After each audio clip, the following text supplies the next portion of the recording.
সিনেমার গল্প শুরু হয় ৬৫ বছর আগে, যখন একটি পারমাণবিক যুদ্ধ পুরো পৃথিবীকে ছাইয়ে পরিণত করেছিল। রাতারাতি বিদ্যুৎ এবং ক্ষমতা সব শেষ হয়ে যায়। পরিবারগুলো একে অপরের থেকে বিচ্ছিন্ন হয়ে পড়ে এবং সব দিকে কেবল হতাশা ছড়িয়ে পড়ে। কিন্তু কথায় আছে, গভীর অন্ধকারের মধ্যেও আশার আলো থাকে। অ্যামাজন জঙ্গলের গভীরে লিয়াম স্মিথ নামে একজন উদ্ভিদ বিজ্ঞানী বা বটানিস্ট একটি অলৌকিক জিনিসের সন্ধান পান, যা মানবজাতিকে রক্ষা করে। তিনি খুঁজে পান জেনেসিস ট্রি বা জেনেসিস গাছ। এটি কোনো সাধারণ গাছ ছিল না, এটি ছিল একটি জ্বলজ্বলে গাছ যা তেজস্ক্রিয়তা বা রেডিয়েশন শুষে নিয়ে তাকে বিশুদ্ধ শক্তিতে পরিণত করত। গাছটির নীল ফুলগুলো পৃথিবীকে আবার সারিয়ে তোলে, কিন্তু সেই সাথে মানুষের ভাগ্যকেও চিরদিনের জন্য বদলে দেয়। যুদ্ধের প্রভাব এতটাই গভীর ছিল যে ৯০% শিশু জন্মগত ত্রুটি নিয়ে জন্মাতে শুরু করে। তাদের বাঁচাতে বিজ্ঞানীরা জেনেসিস ফুলের ডিএনএর সাথে মানুষের ডিএনএ মিশিয়ে মায়েদের শরীরে ইনজেক্ট করেন। এর ফলে নিখুঁত শিশুদের জন্ম হয়। এই শিশুরা সাধারণ মানুষের চেয়ে ১০ গুণ ভালো শুনতে, দেখতে এবং কাজ করতে পারত। এই শিশুদের নাম দেয়া হয় জেনেটিক্স। এই নতুন পৃথিবীতে জেনেটিক্সদের রাজার মতো সম্মান দেওয়া হতো। বেশিরভাগ শিশুই জেনেটিক্স হিসেবে জন্মাত, কিন্তু ১০% শিশু সেই ডিএনএ গ্রহণ করতে ব্যর্থ হয় এবং আমাদের মতো সাধারণ মানুষ হিসেবে জন্ম নেয়। তাদের অনেকের অন্ধত্ব, হার্টের সমস্যা বা হাঁটার অক্ষমতার মতো শারীরিক সমস্যা ছিল। এদের নাম দেয়া হয় স্পেশালিস্ট। স্পেশালিস্টদের সাথে আবর্জনার মতো ব্যবহার করা হতো এবং তাদের উপর অত্যাচার করা হতো। যদি তারা কোনো কাজ পেত, তবে তা ছিল কেবল কঠোর পরিশ্রমের কাজ। এরপর আমরা জেনেসিস ইনস্টিটিউট দেখি, যেখানে সেই শক্তিশালী গাছগুলো রাখা আছে। সেখানে আমাদের পরিচয় হয় লিওনের সাথে, যে একজন স্পেশাল এবং হুইলচেয়ারে চলাফেরা করে। সে সেখানে পরিচ্ছন্নতা কর্মী বা ক্লিনার হিসেবে কাজ করে।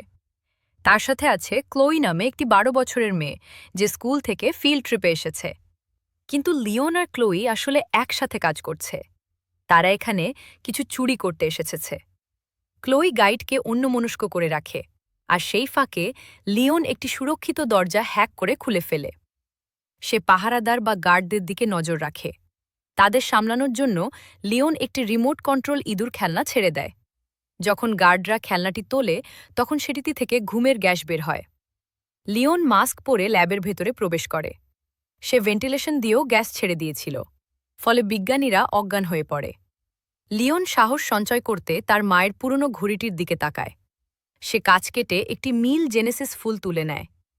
ফুলটি নেওয়ার সাথে সাথে গাছের প্রতিরক্ষা ব্যবস্থা চালু হয়ে যায়। গাছটি কাঁটা ছুঁড়ে মারে, কিন্তু লিওন অল্পের জন্য রক্ষা পায়। বোমার রেডিয়েশনের কারণে গাছটি মিউটেটেড বা পরিবর্তিত হয়ে গিয়েছিল, তাই এটি মানুষের জন্য বিপজ্জনক ছিল। বিপদ সংকেত বা অ্যালার্ম বেজে ওঠে এবং লকডাউন শুরু হয়। লিওন পালানোর জন্য ভিড়ের মধ্যে মিশে যায় এবং ক্লোইয়ের সাথে ধাক্কা খায়। ক্লোই দ্রুত ফুলটি তার টেডি বিয়ারের ভেতরে লুকিয়ে ফেলে। সে গার্ডকে ভালুকটি পরীক্ষা করতে দেয়। কেউ চুরির সন্দেহ না করায় তারা সেখান থেকে বেরিয়ে আসে। পরে তারা তাদের শহরে ফিরে আসে। তারা দেখে সব জায়গায় সিনেটর ফ্র্যাঙ্কের ভাষণ সম্প্রচারিত হচ্ছে। সিনেটর ফ্র্যাঙ্ক একটি নতুন আইন বা প্রপোজিশন ৪২ প্রস্তাব করছিলেন, যার মাধ্যমে জেনেটিক্স এবং স্পেশালসদের সমান অধিকার দেওয়া হবে। তিনি স্পেশালসদের সুস্থ করার এবং তাদের জেনেটিক শক্তি দেওয়ার জন্য একটি সিরাম তৈরি করছিলেন। দৃশ্যটি এরপর পপ স্টার মীরার দিকে ঘুরে যায়। সে ঘোষণা করে যে একতা বা ইউনিটি প্রচারের জন্য সে গরিব এলাকায় একটি কনসার্ট করবে। লিওন এসব বিশ্বাস করে না। সে মনে করে ধনী জেনেটিক্সরা কেবল মিথ্যা কথা বলে। তারা তাদের বাড়িতে পৌঁছায়, যা ছিল গাছপালা আর গ্যাজেটে ভরা একটি বেসমেন্ট ওয়ার্কশপ। ক্লোই একজন দক্ষ উদ্ভিদ বিজ্ঞানী, যে অ্যাসিডিক ফল এবং অদ্ভুত লতাগুলো জন্মায়। আর লিওন একজন উদ্ভাবক। সে অক্ষম স্পেশালদের জন্য কৃত্রিম অঙ্গ বা প্রস্থেটিক লিম্বস তৈরি করে। চুরি করা জেনেসিস নির্যাস ব্যবহার করে সে তার গ্যাজেটগুলো চালায় এবং স্পেশালদের বেঁচে থাকতে সাহায্য করে। সেই রাতে ধনী জেনেটিক এলাকা থেকে এক ভীত সন্ত্রস্ত লোকের ফোন আসে। লোকটি পঙ্গু এবং হাঁটার জন্য একটি মেকানিক্যাল স্যুটের ওপর নির্ভর করে। স্যুটটি ভেঙে গেছে এবং কাজের জন্য সেটি তার প্রয়োজন। কেউ যদি জানতে পারে যে সে একজন স্পেশাল, তাহলে তাকে কাজ থেকে বের করে দেওয়া হবে। ক্লোই প্রথমে রাজি হয় না, কিন্তু লোকটি স্বাভাবিকের চেয়ে 3 গুণ বেশি টাকা দেওয়ার প্রস্তাব দেয়। তাই লিওন রাজি হয়ে যায়। ক্লোই তাকে সতর্ক করে যে জেনেটিক এলাকায় যাওয়া বিপজ্জনক। তার ভয় তাদের হয়তো ঢুকতেই দেওয়া হবে না। কিন্তু লিওনের কাছে একটি পরিকল্পনা আছে। তারা একটি পুরনো সুড়ঙ্গ দিয়ে সেই অভিজাত এলাকায় প্রবেশ করে। তারা হোটেলে পৌঁছায়। যে শেফ তাদের ভাড়া করেছিল সে তাদের পেছনের দরজা দিয়ে ভেতরে ঢুকিয়ে নেয়। তারা সঙ্গে সঙ্গে শেফের মেকানিক্যাল স্যুট মেরামত করতে শুরু করে। কাজ শেষ হওয়ার আগেই হঠাৎ আলো নিভে যায়। অ্যান্টি জেনেটিক স্কোয়াড নামে একটি বিপজ্জনক গ্যাং হোটেলে আক্রমণ করে। এরা সাধারণ মানুষ যারা জেনেটিক্সদের উচ্চ মর্যাদার কারণে তাদের ঘৃণা করে। এরা নির্দয় এবং কোনো দ্বিধা ছাড়াই মানুষ খুন করে। তারা শেফকে হত্যা করে এবং রান্নাঘর ধ্বংস করে দেয়। ক্লোই আর লিওন লুকিয়ে পড়ে। তাদের পালাতে হবে, কিন্তু পেছনের দরজা লক করা। লিওনকে একটি কঠিন সিদ্ধান্ত নিতে হয়। সে মৃত শেফের মেকানিক্যাল স্যুটটি পরে নেয়। এদিকে গ্যাংস্টাররা রান্নাঘরে প্রবেশ করে। তারা পরের দিন একটি পরিকল্পনা কার্যকর করার কথা আলোচনা করে। তারা একটি বোমা পুঁতে একজন গুরুত্বপূর্ণ ব্যক্তিকে হত্যা করার পরিকল্পনা করছে। তাদের একজনের হাত থেকে একটি কাগজ পড়ে যায় এবং ক্লোই সেটা তুলে নেয়। হঠাৎ লিওনের স্যুটে যান্ত্রিক গোলযোগ দেখা দেয় এবং সে একটি মেটাল কাউন্টারের ওপর পড়ে যায়। গ্যাং তাদের দেখে ফেলে এবং সঙ্গে সঙ্গে আক্রমণ করে। লিওন তাক এবং জিনিসপত্র ফেলে দিয়ে গ্যাংস্টারদের পথ আটকায়। স্যুটের শক্তি ব্যবহার করে সে জোর করে পেছনের দরজা খুলে ফেলে এবং তারা পালিয়ে যায়। তারা নিরাপদে বাড়িতে পৌঁছায় এবং ভাবে বিপদ কেটে গেছে, কিন্তু তারা ভুল ছিল। হোটেলের সিসিটিভি ক্যামেরায় তাদের মুখ ধরা পড়েছে।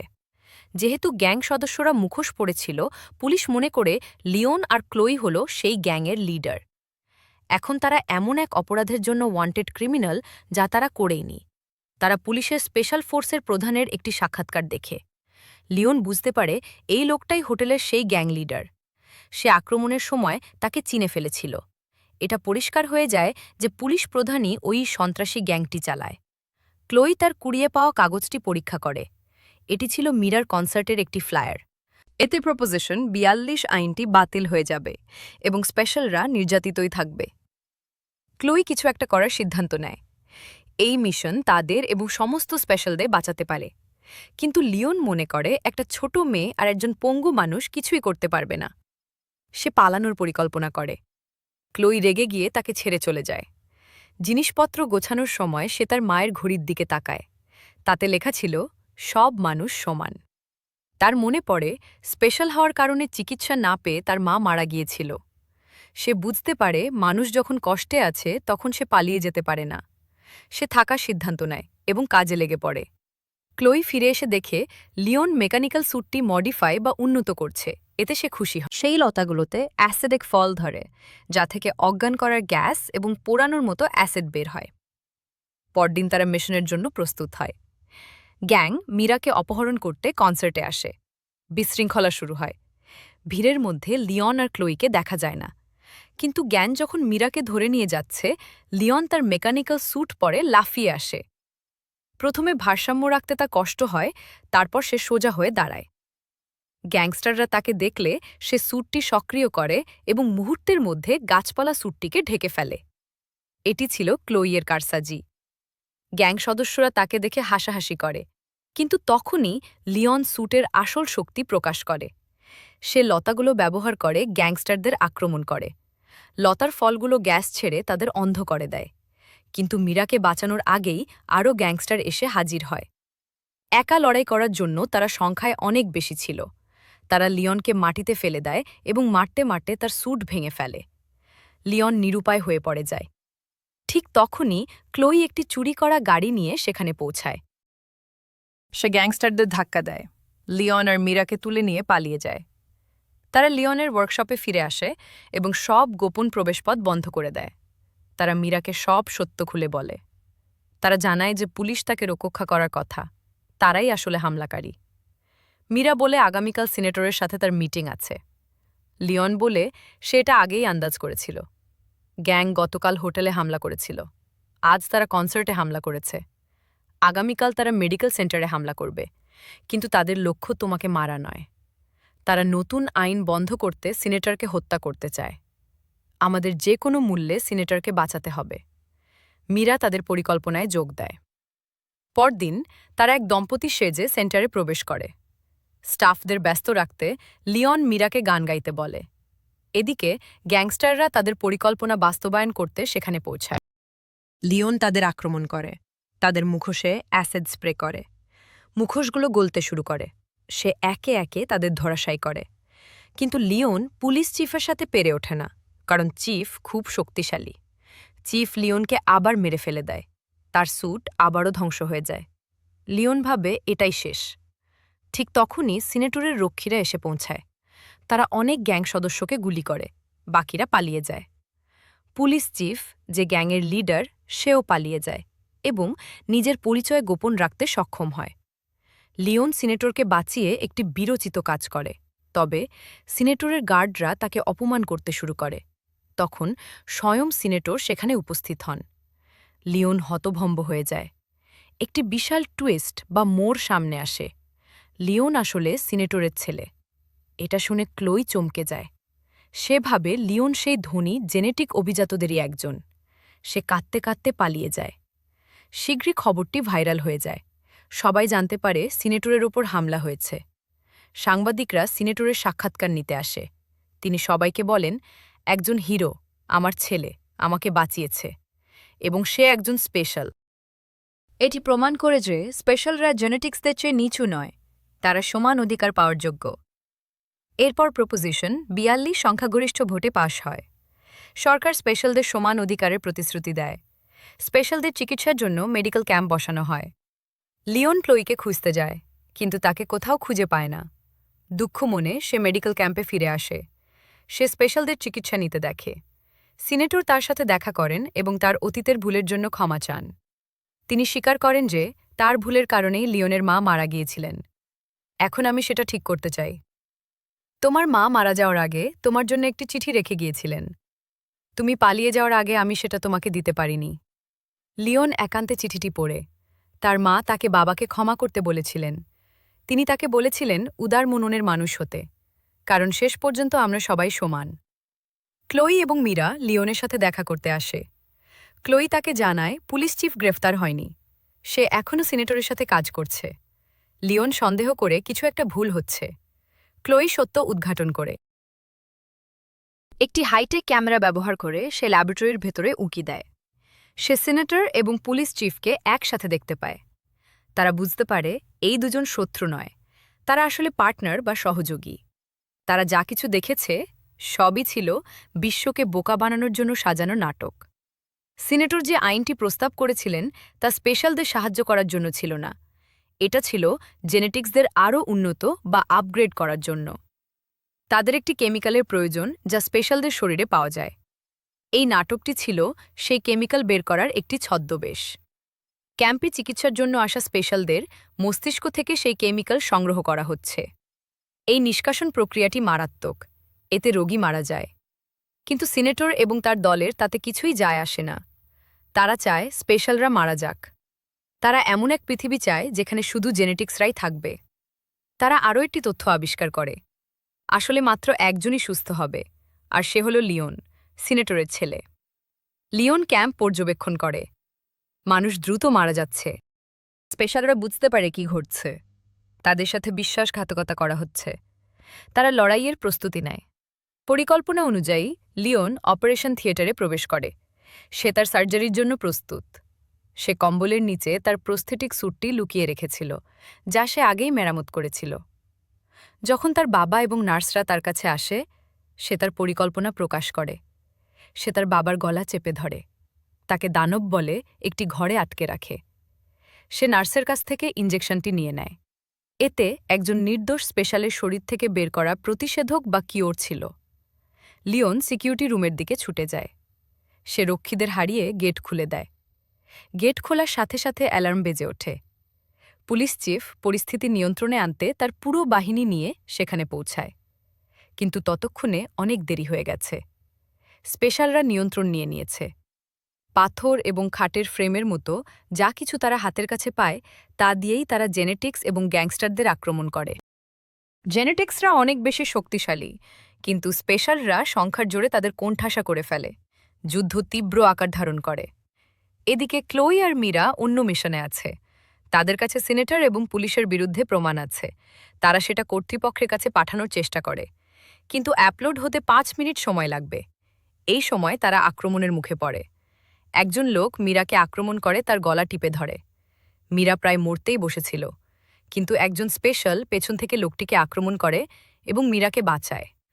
অবশেষে প্রমাণ কর্তৃপক্ষের কাছে পৌঁছে যায়। তাদের মিশন সফল হয়। এখন সবাই সিনেটরের আসল সত্য জেনে গেছে। ক্যাম্পে ফিরে লিওন পুলিশ চিফের সাথে লড়াই করে। চিফ জেনেটিক্যালি এনহ্যান্সড বা উন্নত হওয়ায় সে খুব দ্রুত এবং শক্তিশালী। সে লিওনের স্যুট ধ্বংস করে দেয়। সে লিওনকে টেনে ল্যাবের ভেতরে নিয়ে যায় এবং কন্ট্রোল প্যানেলের ওপর ছুঁড়ে মারে। তার পেছনেই ছিল সেই জেনেসিস গাছ। লিওন জানে গাছটি কিভাবে কাজ করে। সে চট করে একটি ফুল ছিঁড়ে নেয়। এতে গাছের প্রতিরক্ষা ব্যবস্থা চালু হয়ে যায়। ধারালো কাঁটাগুলো ছিটকে বেরিয়ে আসে। লিওন নিজেকে বাঁচাতে মেঝেতে শুয়ে পড়ে। কাঁটাগুলো পুলিশ চিফের শরীরে গেঁথে যায়। সে সঙ্গে সঙ্গে মারা যায়। পরে সৎ পুলিশ অফিসাররা সেখানে পৌঁছায়। তারা গ্যাংস্টার এবং সিনেটরকে গ্রেফতার করে। তারা পুরো এলাকা নিজেদের নিয়ন্ত্রণে নেয়। অবশেষে অশুভ শক্তির পরাজয় হয়। সিনেটরের আসল রূপ প্রকাশ পাওয়ার পর প্রপোজিশন ৪২ বাতিল করা হয়। শহরগুলোর মাঝখানের সীমানা খুলে দেওয়া হয়। পৃথিবীতে সাম্য ফিরে আসে। জেনেটিক্স এবং স্পেশাল সরা এখন একে অপরের শহরে যেতে পারে। তারা সাধারণ মানুষের মতো একসাথে বসবাস করে। সবাই খুশি। লিওন, ক্লোই এবং মীরা সবচেয়ে বেশি খুশি। লড়াইয়ে মীরা খুব বাজেভাবে আহত হয়েছিল। সে আর গান গাইতে পারবে না। কিন্তু লিওনের সাথে জীবন কাটাতে পেরে সে খুশি। ক্লোইও তাদের সাথে নিরাপদে আছে। সিনেমাটি এখানে আনন্দের সাথে শেষ মনে হলেও পোস্ট ক্রেডিট দৃশ্যে একটি অন্ধকার রহস্য উন্মোচিত হয়। আমরা দেখি বিকৃত মুখের একজন লোক লিওনকে দেখছে। আমরা বুঝতে পারি সে আসলে লিওনের বাবা। সে জেল থেকে পালিয়েছে, অথবা তাকে ধরাই হয়নি। সে প্রতিশোধ নেওয়ার জন্য অপেক্ষা করছে। এরপর সে কি করবে? এই রহস্যের সাথেই সিনেমাটি শেষ হয়। তো বন্ধুরা, আজকের গল্পটি কেমন লাগলো? ভালো লাগলে লাইক করে দেবেন। এই